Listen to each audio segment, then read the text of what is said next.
कहानी की शुरुआत होती है धरती की सबसे भयानक तबाही के मंजर से। साल 2014 में ग्लोबल वार्मिंग अपने चरम पर पहुंच चुकी थी। तापमान सामान्य औसत से कई गुना बढ़ गया था और धरती का लगभग हर कोना भयानक तरीके से जल रहा था। वैज्ञानिकों ने इस भयानक गर्मी से छुटकारा पाने के लिए और इंसानियत की रक्षा करने के लिए एक आखिरी हथियार चलाया, जिसमें उन्होंने एक खास केमिकल को आकाश में छोड़ दिया, जिसका मकसद था धरती को ठंडा करना। लेकिन यह प्रयोग इंसानों के लिए उल्टा पड़ गया। वह केमिकल इतना ताकतवर था कि उसने पूरी धरती को बर्फ की मोटी परत में जकड़ लिया। आसमान से बर्फ के तूफान गिरने लगे, समुद्र जमकर पत्थर बन गए और पूरी दुनिया एक सफेद कब्रिस्तान में बदल गई। धरती अब आग से नहीं बल्कि बर्फ से मारने लगी थी। इंसान, जानवर, पेड़ पौधे सब कुछ धीरे धीरे खत्म होने लगा। इस तबाही के बीच इंसानियत की आखिरी उम्मीद थी एक ट्रेन, स्नोपियर्सर। ये ट्रेन एक अरबपति इंजीनियर विल्फर्ड ने खास तौर पर ऐसी ही तबाही भरी परिस्थितियों को ध्यान में रखकर तैयार करवाई थी। लेकिन यह कोई आम ट्रेन नहीं थी। इसका इंजन कभी रुकता नहीं था, कभी थकता नहीं था। यह एक ऐसी विशाल मशीन थी जो बिना किसी ब्रेक के पटरियों के जाल पर दौड़ते हुए पूरी धरती का चक्कर लगाती रहती थी। इस ट्रेन के अंदर इंसानों के जिंदा रहने के लिए जरूरी हर सुविधा मौजूद थी और एक पूरी तरह से आत्मनिर्भर व्यवस्था, मानो एक चलती फिरती दुनिया। लेकिन इस दुनिया में भी इंसानों को बराबरी नहीं मिली थी। ट्रेन के अंदर लोगों को 3 वर्गों में बांट दिया गया था, फर्स्ट क्लास, सेकंड क्लास और थर्ड क्लास। ट्रेन के सबसे आगे वाले डिब्बों में रहते थे फर्स्ट क्लास के अमीर लोग। ये वही लोग थे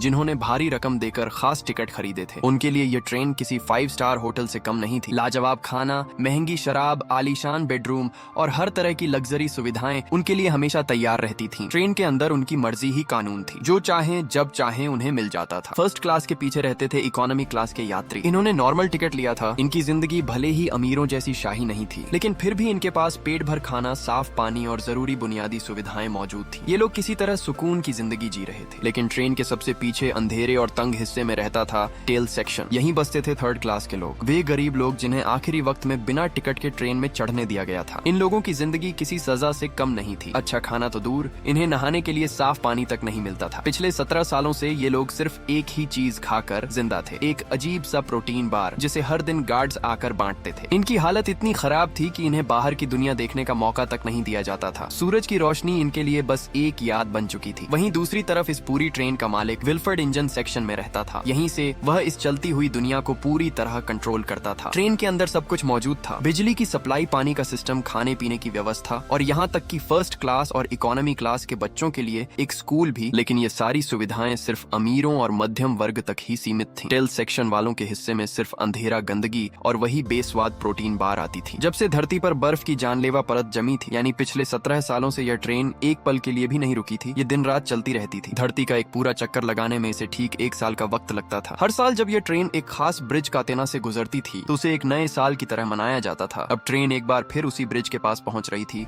जो इस बात का संकेत था कि एक और साल पूरा होने वाला है। कहानी अब आगे बढ़ते हुए साल 2031 में पहुंचती है। इसी दौरान 2 गार्ड्स टेल सेक्शन में आते हैं। इस बार उनकी मांग कुछ अलग होती है। उन्हें फर्स्ट क्लास के लिए एक वायलिन बजाने वाला चाहिए था। ये सुनते ही एक बूढ़ा आदमी आगे आता है। वह बताता है कि वह और उसकी पत्नी दोनों वायलिन बजा सकते हैं, लेकिन गार्ड्स को सिर्फ एक आदमी चाहिए था। बूढ़ा आदमी अपनी पत्नी को अकेला छोड़कर जाने से मना कर देता है। इतना सुनते ही गार्ड्स का चेहरा बदल जाता है। उन्होंने क्रूरता की सारी हदें पार कर दी। उन्होंने वहीं उसकी पत्नी का हाथ तोड़ दिया और बूढ़े आदमी को जबरदस्ती अपने साथ घसीटते हुए ले गए। ये दृश्य देखकर टेल सेक्शन के लोगों का सब्र टूट गया। सालों से दबा हुआ गुस्सा अब भड़क चुका था और यहीं से बगावत की चिंगारी धीरे धीरे आग बनने लगी। इसी दौरान कर्टिस एवरेट और उसका दोस्त एडगर एक अलग ही काम में लगे हुए थे। दोनों चुपचाप प्रोटीन बार्स को तोड़ तोड़ कर उनमें छिपे हुए मैसेज ढूंढ रहे थे। ये मैसेज ट्रेन के आगे वाले डिब्बों से भेजे जाते थे और टेल सेक्शन के लोगों के लिए यही मैसेज उनकी आखिरी उम्मीद हुआ करते थे। टेल सेक्शन की हालत इतनी बदतर थी कि हर छोटा सा संकेत भी उनके लिए जिंदगी बदलने की ताकत रखता था। तभी एक माँ कर्टिस के पास आती है। वह बताती है कि जिस मैसेज की वह तलाश कर रहा है वह उसके बेटे के प्रोटीन बार में छिपा हुआ है। कर्टिस बच्चे को प्यार से बहलाता है और उससे वह बार ले लेता है। जैसे ही वह प्रोटीन बार को तोड़ता है, उसके अंदर से एक छोटा सा कैप्सूल निकलता है। कैप्सूल के भीतर एक मैसेज था, एक ऐसा मैसेज जो टेल सेक्शन वालों के दिल में दबी हुई बगावत की आग को हवा दे सकता था। पिछले 17 सालों से ये लोग सिर्फ वही बेस्वाद प्रोटीन बार खाकर जिंदा थे।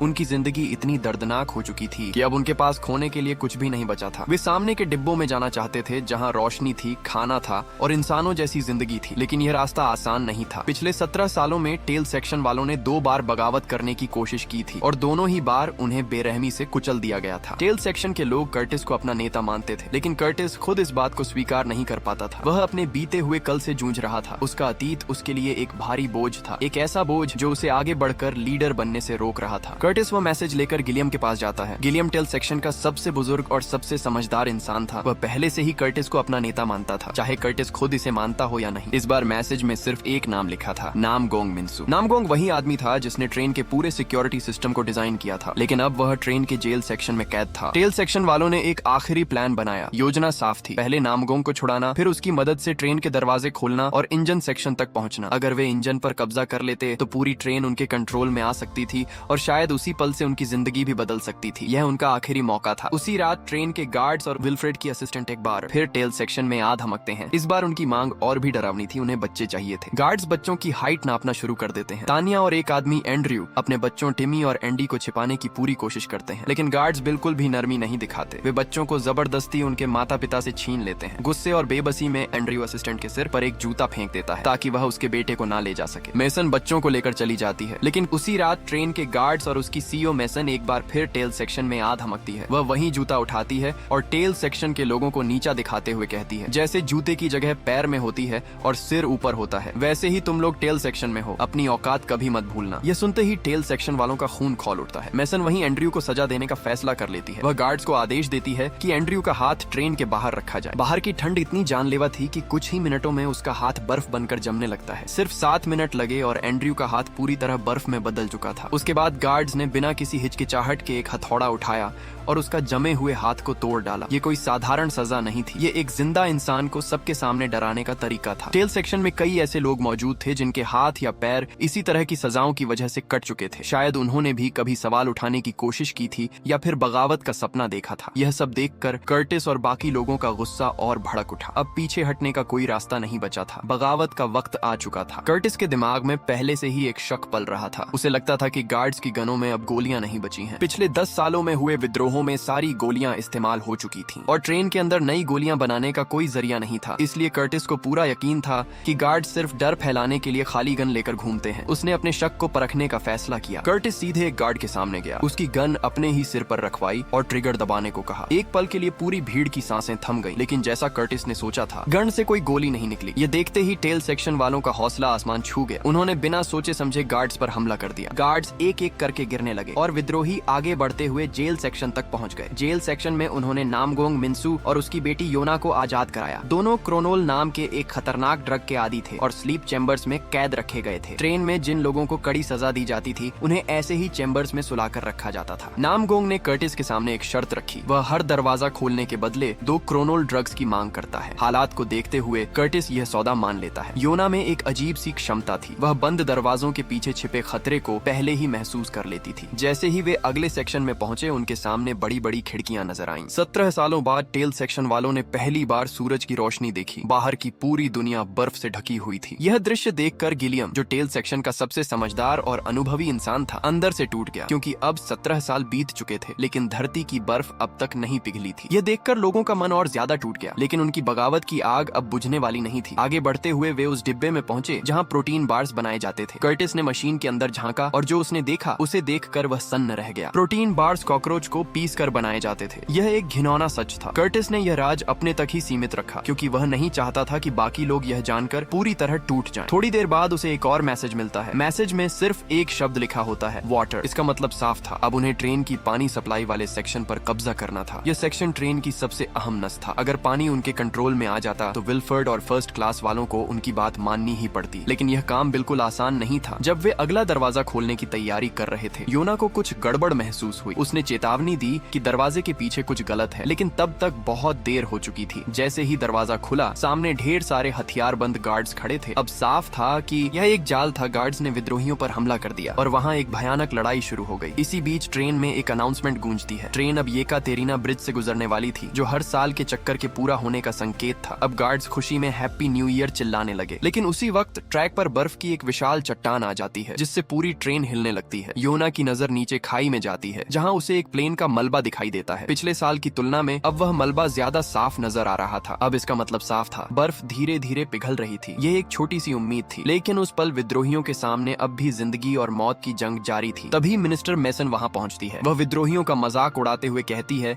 कि उन्हें विल्फर्ड का एहसान मानना चाहिए, जिसने उन्हें ट्रेन में जगह दी। वह ताना मारती है कि टेल सेक्शन वाले अपनी औकात भूल चुके हैं। उसके मुताबिक उन्होंने ट्रेन का बैलेंस बिगाड़ने की कोशिश की है और अब उन्हें इसकी भारी कीमत चुकानी पड़ेगी। मिनिस्टर मेसन ने बिना पलक झपकाए गार्ड्स को एक खौफनाक आदेश दिया। टेल सेक्शन की 24% आबादी को मार दिया जाए ताकि ट्रेन का बैलेंस बना रहे। ठीक उसी वक्त ट्रेन एक लंबे और घुप अंधेरे टनल में घुसने वाली थी। गार्ड्स ने नाइट विजन गॉगल्स पहन लिए और अंधेरे का फायदा उठाकर विद्रोहियों पर हमला बोल दिया। चारों तरफ चीख पुकार मच गई। हालात को संभालते हुए कर्टिस ने अपने साथियों को मशालें जलाने का आदेश दिया। जैसे ही आग की रोशनी फैली, टेल सेक्शन वाले पूरी ताकत से गार्ड से भिड़ गए। यह कोई साधारण लड़ाई नहीं थी, यह एक खूनी नरसंहार बन चुका था। लड़ाई के बीच एक विद्रोही ने मैसन के एक कमांडर को पकड़ लिया, लेकिन मैसन ने एक पल में उसे मरने के लिए छोड़ दिया। उसने साफ कर दिया कि उसके लिए इंसानी जान की कोई कीमत नहीं है। इसी दौरान एक गार्ड ने एडगर को पकड़ लिया और कर्टिस को रुकने की धमकी दी। कर्टिस मैसन को पकड़ने के लिए आगे बढ़ा, लेकिन उससे पहले ही गार्ड ने एडगर को मार डाला। यह दृश्य कर्टिस को अंदर तक तोड़ देता है। एडगर उसका दोस्त ही नहीं, उसके परिवार का एक हिस्सा था। उसकी मौत ने कर्टिस के गुस्से को और भी भयानक बना दिया। आखिरकार कर्टिस मिनिस्टर मैसन को पकड़ने में कामयाब हो जाता है। वह गार्ड्स को रुकने का आदेश देता है। अब मैसन उनकी कैदी बन चुकी थी। पूछताछ के दौरान मैसन एक एक करके सच उगलने लगती है। वह बताती है कि टिमी और एंड्रयू ट्रेन के आगे वाले डिब्बों में हैं। उसके मुताबिक विल्फर्ड को बच्चे बहुत पसंद हैं, इसीलिए उन्हें वहां ले जाया गया है। मैसन यह भी बताती है कि ट्रेन की पानी की सप्लाई इंजन सेक्शन से आती है, जहां बर्फ को पिघलाकर पानी बनाया जाता है। इसका मतलब साफ था, टेल सेक्शन वालों का वाटर सप्लाई पर कब्जा करने का प्लान पहले से ही फेल था। अपनी जान बचाने के लिए मैसन कर्टिस से सौदा करती है। वह वादा करती है कि वह उसे सीधे विल्फर्ड तक ले जाएगी, लेकिन गिलियम उसे आखिरी चेतावनी देता है। वह कहता है कि जब तुम इंजन सेक्शन पहुंचोगे तो विल्फर्ड तुम्हें अपनी बातों में फंसाने की कोशिश करेगा, लेकिन तुम उसकी जुबान काट देना क्योंकि वो बातों से जाल बुनने में माहिर है। इसके बाद कर्टिस, नामगोंग, योना, तानिया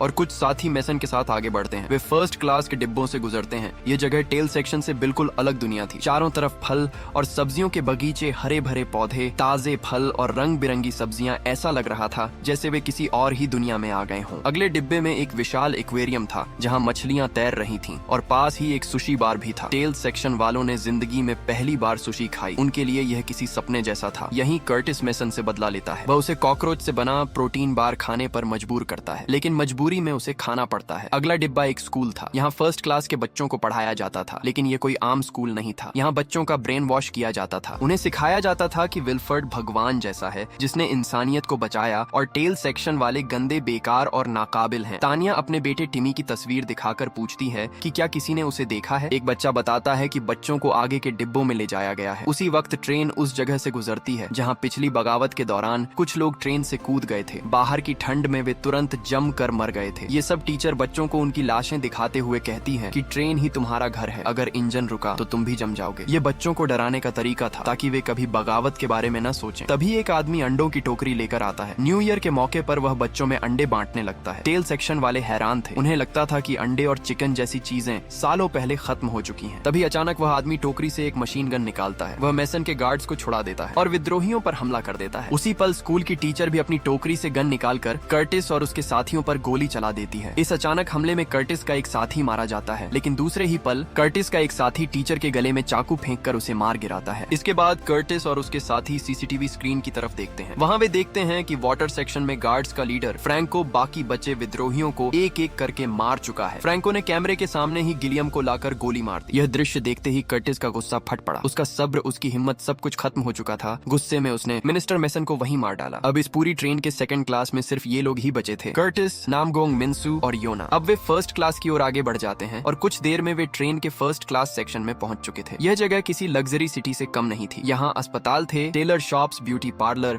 और यहाँ तक कि स्विमिंग पूल भी थे। वे सब देखते हैं कि एक डिब्बे में अमीर लोग क्रोनोल ड्रग के नशे में पार्टी कर रहे थे। नामगोंग और योना ने वहाँ से बड़ी मात्रा में क्रोनोल इकट्ठा कर लिया क्योंकि यह ड्रग आगे चलकर बहुत काम आने वाली थी। जैसे ही वे इंजन सेक्शन के दरवाजे के पास पहुंचे, कर्टिस खुद को संभाल नहीं पाया और उसका गुस्सा फिर उबल पड़ा। इसलिए वह जोर जोर से दरवाजा तोड़ने की कोशिश करने लगा, लेकिन नामगोंग ने उसे रोका और अपनी आखिरी सिगरेट उसे दे दिया। अब यहीं कर्टिस ने अपने डरावने अतीत का सबसे भयानक सच सुनाया। दरअसल 18 साल पहले जब धरती जमनी शुरू हुई थी, टेल सेक्शन में हजारों लोगों को ठूंस दिया गया था। न तो उन्हें 1 महीने तक खाना मिला था और न ही पानी। इसलिए भूख ने उन सभी को जानवर बना दिया। लोग एक दूसरे को मारकर खाने लगे और अपनी जान बचाने के लिए कर्टिस ने भी वही किया था। उसने एक औरत को मार दिया और उसके बच्चे को छीन लिया ताकि उसे खाकर जिंदा रह सके। लेकिन तभी गिलियम ने उसका चाकू छीन लिया और सबके सामने अपना हाथ काट दिया। उसने अपना मांस लोगों को खाने के लिए दे दिया। वही बच्चा बड़ा होकर एडगर बना। गिलियम की इस कुर्बानी ने दूसरों को भी प्रेरित किया। कई लोगों ने अपने अंग काट कर दूसरों को दे दिए। कर्टिस आज भी खुद से नफरत करता था क्योंकि भूख ने उससे इंसानियत छीन ली थी। और कुछ महीनों बाद विल्फर्ड के गार्ड्स प्रोटीन बार लेकर आए और तब से टेल सेक्शन वाले उसी पर जिंदा थे। कर्टिस की कहानी सुनने के बाद नामगोंग ने कहा कि अब हमारा इंजन पर पर कब्जा करने का कोई मतलब नहीं है। उसने सुझाव दिया कि उन्हें ट्रेन का बाहर का दरवाजा खोलना चाहिए। तभी नामगोंग ने बताया कि क्रोनोल को अगर ज्यादा मात्रा में जलाया जाए तो वह बम की तरह फट सकता है। नामगोंग ने बताया कि हर साल कातेना ब्रिज से मैं खाई में गिरे एक प्लेन का मलबा देखता हूँ, जो पहले सिर्फ थोड़ा सा दिखता था लेकिन वह अब पूरा दिखने लगा है। इसका मतलब साफ था कि बर्फ पिघल रही थी और धरती अब जीने लायक बन रही थी। लेकिन कर्टिस को उसकी बात पर भरोसा नहीं हुआ। उसे लगा कि शायद क्रोनोल के नशे ने नामगोंग का दिमाग खराब कर दिया है। तभी वहाँ पर विल्फर्ड की सेक्रेटरी आ जाती है और आते ही उसने नामगोंग को गोली मार दी और उसे वहीं मरने के लिए छोड़कर वह कर्टिस को इंजन सेक्शन में ले गई। वहाँ विल्फर्ड ने कर्टिस का स्वागत करते हुए उसने बताया कि टेल सेक्शन में छुपे हुए मैसेज मैं ही भेजता था। दरअसल हर कुछ सालों में बगावत करवाना उसका और गिलियम का एक समझौता था ताकि इस ट्रेन की आबादी कंट्रोल में रहे। लेकिन इस बार गिलियम ने विद्रोह को नहीं रोका, इसलिए मुझे उसे मजबूरी में मारना पड़ा। विल्फर्ड ने अब कर्टिस को पूरा इंजन दिखाया। अब पूरा इंजन दिखाने के बाद उसने कहा कि अब मैं बूढ़ा हो चुका हूँ, इसलिए अब मैं अकेले ही इस ट्रेन को नहीं संभाल सकता। दरअसल वो चाहता था कि अब उसकी जगह इस ट्रेन को कोई नई जनरेशन संभाले और उसने कर्टिस को अपनी जगह ऑफर कर दी। नया मालिक, नई ताकत। लेकिन उसी वक्त विल्फर्ड ने फ्रैंको को आदेश दिया कि टेल सेक्शन के सिर्फ 18 लोगों को छोड़कर बाकी सबको मार दिया जाए। कर्टिस ने जब यह सुना कि फ्रैंको ने टेल सेक्शन के 64% लोगों को मार डाला है, तब विल्फर्ड ने कहा कि संसाधन सीमित हैं और इसी तरह आबादी बढ़ती रहती है, तो बैलेंस बनाए रखने के लिए हमें कठोर फैसले लेना जरूरी है। उधर नामगोंग और योना को होश आता है तो वे तुरंत ही फर्स्ट क्लास के लोगों को मारते हुए आगे बढ़ जाते हैं और योना ने जब इंजन का गेट खोलते ही विल्फर्ड के असिस्टेंट को मार देती है और क्रोनोल को ट्रेन के बाहर वाले दरवाजे पर लगा देती है। फिर वह कर्टिस के पास माचिस मांगने गई। तभी योना को लगा कि इंजन के फर्श के नीचे कुछ छुपा हुआ है और जब कर्टिस ने फर्श खोला तो अंदर का दृश्य उसके पैरों तले जमीन खिसका देता है, क्योंकि जिन 2 बच्चों को लाया गया था वे दोनों बच्चे इंजन के खतरनाक पुर्जों में काम कर रहे थे। विल्फर्ड ने अपने इस ट्रेन में जिंदा इंसानों को मशीन के पार्ट्स की तरह इस्तेमाल कर रहा था। ये देखकर कर्टिस का गुस्सा फट पड़ा और उसने विल्फर्ड को गुस्से में एक जोरदार मुक्का मारता है, जिससे वो वहीं पर गिर जाता है। फिर उसने जल्दी से योना को माचिस दे दिया। कर्टिस अब जल्दी से टिमी और एंडी को बाहर निकालता है और इसके बाद योना ने क्रोनोल में आग लगा दी और अगले ही पल एक भयानक विस्फोट हुआ। ये धमाका इतना खतरनाक था कि बर्फ की एक विशाल चट्टान ट्रेन पर आ गिरी, जिससे ट्रेन में इतनी तेज झटका लगा कि ट्रेन पटरी से उतर गई। अब डिब्बे एक एक करके बिखर गए। इस हादसे में लगभग सभी लोग मारे गए, जिसमें सिर्फ टिम्मी और योना ही जिंदा बच पाते हैं। और जब वे मलबे से बाहर निकलते हैं और जब वे पहली बार धरती पर कदम रखते हैं तो उन्हें पता चल जाता है कि धरती अब फिर से रहने लायक हो गई है। तभी उन्हें दूर पहाड़ी पर एक सफेद भालू दिखाई देता है। यह एक साफ संकेत था कि धरती अब कंफर्म फिर से जीने लायक हो चुकी थी। और जब वे चारों ओर देखते हैं तो चारों तरफ की बर्फ पिघल रही थी और जीवन फिर से वापस लौट रहा था। और यहीं पर यह कहानी खत्म हो जाती है।